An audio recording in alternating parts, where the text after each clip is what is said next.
Hi student, good morning. आज हम पढ़ने वाले हैं क्लास 7 के लिए परिमाप यानी कि पेरीमीटर। ठीक है, कैसे पेरीमीटर फाइंड आउट करते हैं, कैसे परिमाप ज्ञात करते हैं किसी भी शेप का। ठीक है, तो स्टार्टिंग से समझते हैं। पहले ये ध्यान रख लेंगे परिमाप होता क्या है। तो देखो, एक चीज बता दूं आपको, परि प्लस माप। जैसे कि आपने सुना होगा पर्यावरण, परि प्लस आवरण। परि का मतलब चारों तरफ, हमारे चारों तरफ का आवरण पर्यावरण कहलाता है। उसी तरह से परि का मतलब होता है चारों तरफ, और माप यानी जो भी मेजरमेंट है, जो भी आपको माप करनी है उसे परिमाप कहते हैं। ठीक है, किसी भी शेप का चारों तरफ का माप। चलो, तो इसमें लिख देते हैं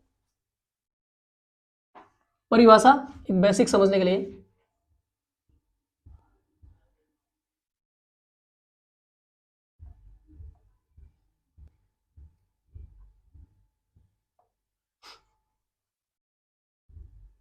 किसी आकृति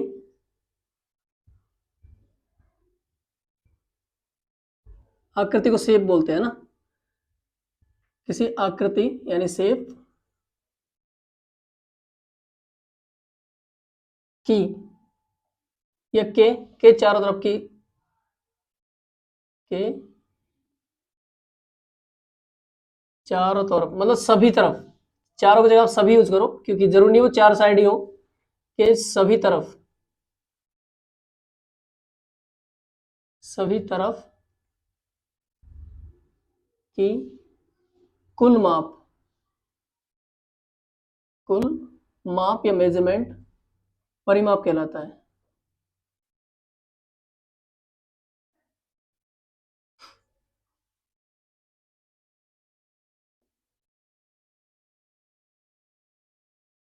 इंग्लिश में बोल सकते हो,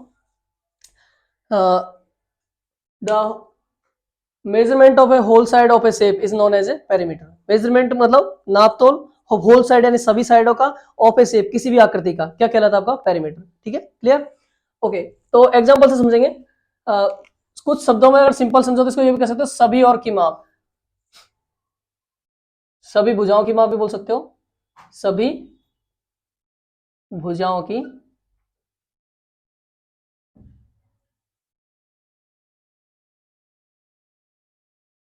माप क्या कहलाती है? परिमाप। परिमाप कहलाती है। ये सिंपल भाषा है आपकी। ठीक है, और परिमाप को क्या बोलते हैं ये ध्यान रख लेगा, इसको बोलते हैं पेरीमीटर। ओके, हम बेसिक से सारी चीज कवर करेंगे इसके अंदर। पहला पॉइंट समझते हैं। जैसे कि एक एग्जांपल दे दूं मैं आपको। सोचो, एक शेप दे दिया आपको, इस टाइप से है, फिर इस टाइप से है, ये ले लिया। इस शेप में मैं थोड़ा सा कॉम्प्लेक्स दे रहा हूं। यहां से मैंने दे दिया 7, यहाँ से 2, यहाँ से 4, यहाँ से 6 और यहाँ पे 9। ठीक है, तो मैंने क्या कहा था? सभी और की भुजाओं के माप। तो सभी भुजाओं की नाप कैसे करेंगे? एग्जांपल को सेट करेंगे। पहले बड़ी भुजा 9, फिर 7, फिर 6, फिर 4, फिर 2। ठीक है, जोड़ देते हैं। 6 और 4 10 होते हैं, तो लिख दो आसान आसान से। 6 और 4 10, 7 और 2 9, और 9 9 18। देखो 9 तो ये हो गया, प्लस 7 और ये 2, ये भी 9 हो गया, प्लस 6 और 4 10, 9 और 9 18, प्लस का 10, कितना हो गया टोटल? 8 0 का 8, 1 और 1 2, 28 हो गया। क्लियर? तो परिमाप बहुत आसान होता है, आपको सभी भुजाओं की माप लिखनी है, कुल माप करके लिख देना, ये परिमाप आपको हो जाता है। ओके, अब थोड़ा सा प्रोफेशनली सीखते हैं।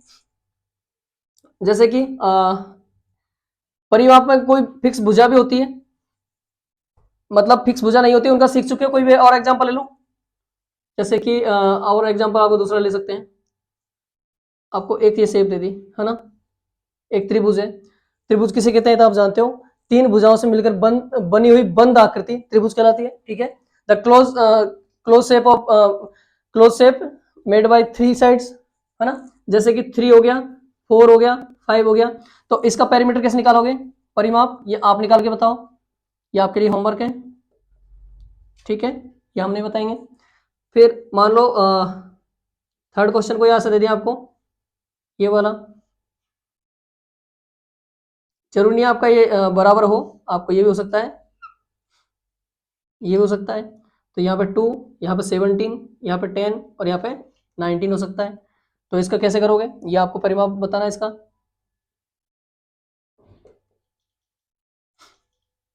फोर्थ नंबर,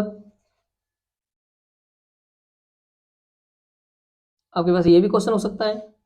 सपोज करो इसका आपने 7 लिख लिया, इसका 12 लिख लिया, इसका 13 हो गया, इसका 18 हो गया, इसका 19 हो गया। तो इसका परिमाप कैसे निकालोगे?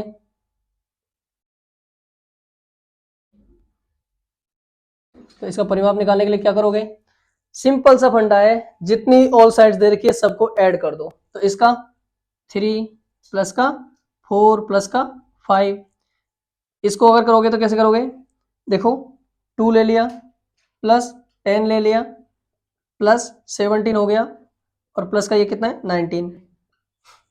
ठीक है, ये आपको होमवर्क हो जाएगा। इसको सॉल्व करके देख लेते हैं कितना होगा। 5 और 4 9 और 3 12, ये इसका आंसर हो गया। इसको करते हैं 10 इंटू 12 ये लिख दो प्लस 17 ये लिख दिया प्लस का 19 ये लिख दिया।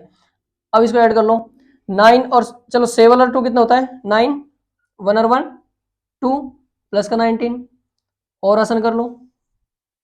ज्यादा लंबा नहीं करते क्योंकि नीचे दूसरा सवाल आ चुका है, तो यहाँ पे अपन इसको डायरेक्टली लिख देंगे। चलो लिख सकते हो आप, लिख दो। ये 29 हो गया था प्लस 19।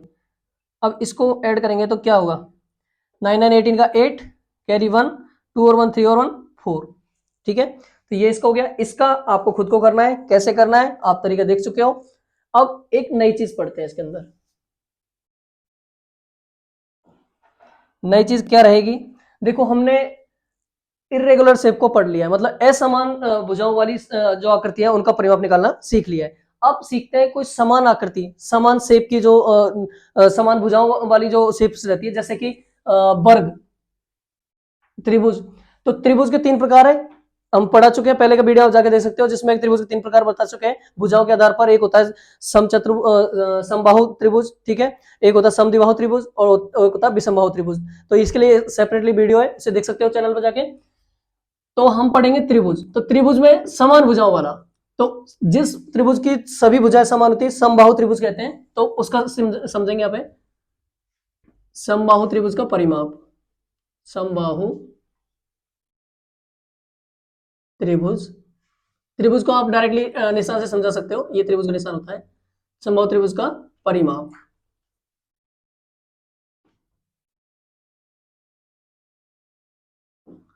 तो ध्यान रखेंगे समबाहु त्रिभुज कैसा होता है, ये हो गया। इस त्रिभुज की सारी भुजाएं बराबर होती है। एग्जांपल के लिए समझ लेते हैं, ए अगर ये साइड है तो ये भी ए होगी, ये भी ए होगी।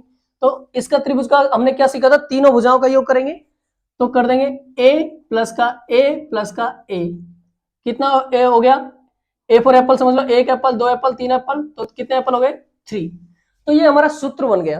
किसी भी त्रिभुज को अगर समबाहु त्रिभुज की कोई एक भुजा दे रखी है, मतलब आपको ये पता कर लेना सारी भुजा उसकी जैसी होगी, समबाहु है इसका मतलब, और उसका अगर परिमाप पूछ रहा है तो आपको क्या करना है, उस जो दी गई भुजा उसको 3 से गुणा कर देना है, आपका उत्तर आ जाएगा। एग्जाम्पल लेते हैं, सपोज करो आपको क्वेश्चन दे रखा है ये वाला, एक ऊपर दे रखा है कि समबाहु त्रिभुज है, ठीक है, हम समझ लेंगे यहाँ पे तो खैर नहीं रखा है, समबाहु त्रिभुज है, समबाहु त्रिभुज का परिमाप। ठीक है, कैसे निकालेंगे? देखो सपोज उसने ए की साइड दी हमको 17 दे दी, राइट, 17 दे रखी है और हमसे पूछा उसका परिमाप ज्ञात करना है, तो क्या हमको पता होगा, हमको समबाहु त्रिभुज सुनते ही समझ में आ जाएगा कि यस इसकी ऑल साइड्स आर इक्वल है, मतलब ये 17 है तो जो नहीं दे रखी है ना वो भी 17 17 होगी, 17 17 होगी। तो हमने डायरेक्ट क्या किया, फॉर्मूला अप्लाई कर दिया, 3 मल्टीपल साइड। साइड क्या होता है हमारा, यहाँ पर इसको साइड बोल सकते हो और हिंदी में बोलेंगे इसे भुजा, है ना, 3 मल्टीपल भुजा भी बोल सकते हैं इसका फॉर्मूला। तो देखो 3 और भुजा कितनी हमारी 17, तो आंसर क्या आ जाएगा 17 तिया 51, 17 3 51, तो आपका आंसर आ जाएगा 51। ठीक है, ओके। इसके अलावा एक और एग्जांपल लेते हैं। सपोज आपको ट्रायंगल का एक दे रखा है, कंडीशन अप्लाई वही है कि यहाँ पे समबाहु त्रिभुज है, डिक्टेट करो साथ साथ में। यहाँ पे आपको दे रखा है कि सपोज 27 दे दिया, एक साइड दे रखी है और हमको पता है कि समबाहु त्रिभुज मतलब इसको क्या बोलते हैं इंग्लिश में, एक बार ये ध्यान रख लेना, समबाहु त्रिभुज का मतलब होता है इक्विलैटरल ट्रायंगल। इक्विलैटरल ट्रायंगल वो लिख सकते हो आप, इंग्लिश मीडियम के लिए ध्यान रखना है। तो इसका अगर आपको निकालना है इंग्लिश में क्वेश्चन कैसा आएगा इसका, perimeter of A triangle, perimeter of A equilateral triangle, equilateral triangle. तो कैसे निकालेंगे फॉर्मूला? वही फॉर्मूला क्या है, 3 मल्टीपल साइड और 3 का 3 और साइड कितना हमारा 27, क्योंकि एक साइड गिवन है तो रिमेनिंग साइड्स भी सेम नहीं होगी, तो 27 27 27। तो we have to multiply with 3 multiply 27 and what the answer 27 multiply 3 that is 81। You have to learn your tables right, आपको टेबल आनी ही चाहिए एटलीस्ट, यू मानो 30 तक तो आपको चाहिए अच्छी मैथमेटिक्स के लिए। तो 27 3 जा 81, ये हो गया आपका। अब नेक्स्ट क्वेश्चन, ये आपके होमवर्क के लिए है, ये आप कीजिएगा। सपोज मैं आपको एक साइड दे रहा हूं 35 और you have to find the perimeter, find the perimeter मतलब परिमाप ज्ञात करो, find the perimeter of triangle, ये भी लिख सकते हैं यहाँ पे,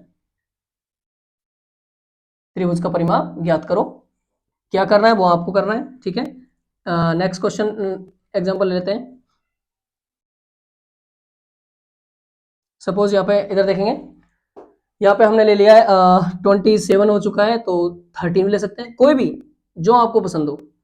तो find the perimeter of triangle, find the perimeter of equilateral triangle.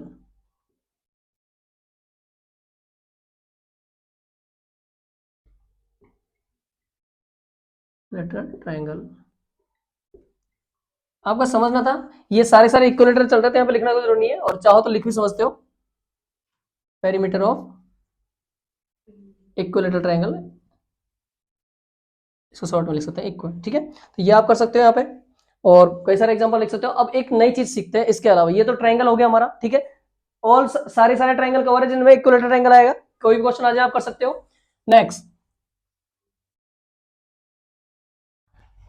अब 3 भुजाओं की आकृति समझोगे, 4 भुजाओं की आकृति जिसमें सारी भुजाएं इक्वल है, तो उसे क्या कहेंगे? ध्यान रखना, क्वाड्रिलेटरल उसे बोलते हैं।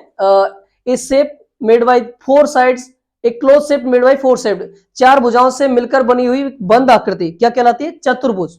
इंग्लिश में क्वाड्रिलेटरल उसे बोलते हैं, ठीक है। तो चतुर्भुज में देखो बहुत सारी चीजें होती है, आयत उसी का पार्ट होता है, रेक्टेंगल, ठीक है, स्क्वायर उसी का पार्ट होता है, राइट।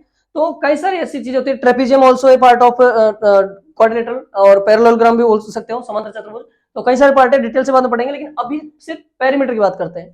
तो 4 साइड्स में यही पढ़ चुके, देखो 1 2 3 4 4 साइड से है चतुर्भुज होने को, बट इसकी जो सारी साइड है वो अलग अलग है, सेम नहीं है, राइट। तो हम यहाँ पे पढ़ेंगे सेम साइड, ठीक है। तो सेम साइड का मतलब एक ऐसा चतुर्भुज जिसकी सारी भुजाएं समान है, उसे क्या कहेंगे? समांतर चतुर्भुज, या फिर कह सकते हो सम चतुर्भुज। समांतर की जगह सम चतुर्भुज यूज करेंगे, सम चतुर्भुज, या फिर कहेंगे वर्ग, ठीक है। तो वर्ग का परिमाप, वर्ग को इंग्लिश में क्या बोलते हैं? ध्यान रखेंगे, स्क्वायर। क्या बोलते हैं इसको? स्क्वायर कहेंगे। और वर्ग का परिमाप हमको ज्ञात करना है।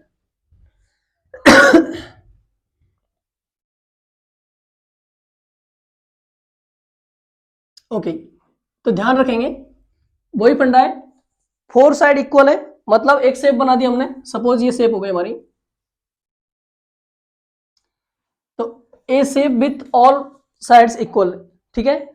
सारी भुजाएं इसकी समान है, जैसे ए हो गई ए, यहाँ पे ए ले लिया, यहाँ पर भी ए है, तो क्या करेंगे? हमको पता है सारी, पहले तो ऐड कर लो, जो रूल हमारा पैरामीटर फाइंड आउट करने के लिए क्या करते हैं? सारी भुजाओं को ऐड करते हैं, तो चारों को ऐड कर दो, ए प्लस का ए प्लस का ए फिर से ए, कितना हो गया? 1 2 3 4, कितने ए हो गए? 4a। तो इसको ए को क्या मान सकते हैं? ये हमारी क्या है? साइड है, हिंदी में बोलेंगे इसे भुजा, ठीक है। तो 4 मल्टीपल साइड भी इसका हो जाएगा फॉर्मूला, या फिर 4 गुना भुजा भी कह सकते हो, ये मल्टीप्लाई का साइन है। ओके, अब एक एग्जांपल लेते हैं। सपोज आपको एग्जांपल गिवन है ये वाला, इसमें अगर आपकी साइड का मीन दे रखा है, एक साइड का मीन दे रखा है आपको 7, ठीक है। तो आपको ये पता होना चाहिए, जब समचतुर्भुज वर्ग है तो एक साइड है, मतलब सारी साइड इक्वल होगी, ठीक है। स्क्वायर में ऑल साइड इक्वल होती है, तो ये भी 7 होगी, ये भी 7 होगी, और ये भी 7 होगी। तो आपका फॉर्मूला क्या बन जाए, पहले सॉल्व कैसे हुआ, 7 प्लस का 7 प्लस का 7 प्लस का 7, 7 कितने टाइम है, 1 2 3 4 टाइम 7 है, तो 4 लिख दिया और मल्टीपल 7, तो 7 4 जा 28, ये आपका आंसर बनेगा। ठीक है, अब नेक्स्ट एग्जांपल लेते हैं। सपोज आपको ये शेप गिवन है और यहाँ पे साइड दे रखी है आपको लाइक 13, इसका आंसर बताइए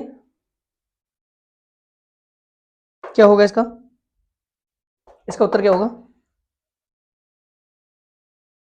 ध्यान नहीं आपका यहाँ पे, बहुत आसान सवाल है, चारों भुजाएं समान हमको पता है, ये 13 तो ये भी 13, ये भी 13, ये भी 13 होगी, तो क्या करेंगे, हमको सूत्र पता है, जब एक ऐसी आकृति जिसमें सभी भुजाएं समान होती है और 4 भुजाएं हैं तो 4 से गुणा करेंगे, 3 है तो 3 से गुणा करेंगे, बहुत आसान फंडा है, इसमें 3 से किया था, इसमें 4 से करेंगे। ठीक है, तो क्या करेंगे, 4 मल्टीपल साइड, तो क्या करेंगे, 4 को गुणा 13 से कर देंगे और 13 चौको कितना होता है 52, इट्स 52। ठीक है, अब आपको घर के लिए होमवर्क देते हैं, इसमें